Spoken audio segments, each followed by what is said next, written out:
Hello everybody, thank you for joining me for today's edition of the Daf Yomi. Today we're doing Makkos Daf 15 Omadei. This is following on from the previous onward. Amar Baba Chana Amar Rabbi Yochanan. With regard to any prohibition that has a potter mitzvah that preceded it, everyone agrees that one flogs is a violation, and this is not classified as a prohibition that entails the fulfillment of a potter mitzvah.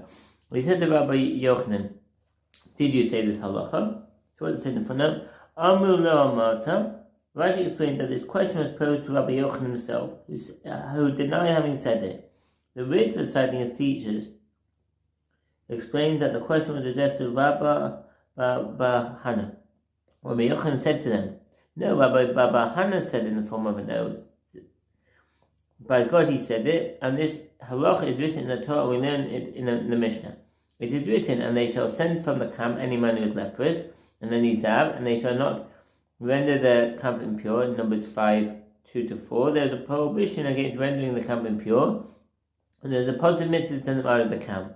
Since the positive mitzvah precedes and is independent of the prohibition, one is flogged for the violation of that prohibition, as we learn in the Mishnah among those liable to receive lashes. One who entered the temple while richly impure. Taneina haba lemikdash tamei. We learn in the Mishnah, one who entered the temple while impure. The proof is apparently from the fact that the mitzvah appears in the verse before the prohibition. Even though the prohibition entails the fulfillment of a mitzvah and is rectified by it, and they shall send from the camp any man who is leprous and any zav, remedy the prohibition, and they shall not render the camp impure. It is impossible to fulfill a mitzvah without first violating the prohibition. Ostensibly, this proves that the phrase prohibition that has a positive mitzvah preceded it is referring to the order in which the prohibition and the positive mitzvah appear in the verse, contrary to the explanation of Rashi in 14b. Nevertheless, some commentators note that the possibility exists that a person could unwittingly, due to circumstances beyond his control, become impure within the confines of the temple, in which case he is obligated to fulfill the mitzvah, and they shall send from the camp, while he will violate the prohibition only if he chooses to remain in the temple after becoming impure. That's the mitzvah and the Ochel there.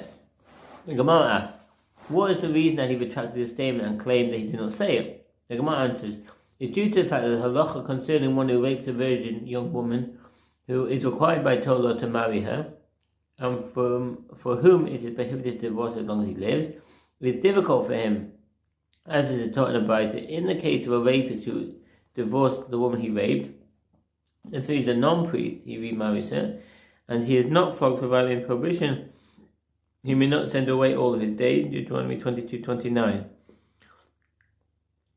And Onesh Shegeresh.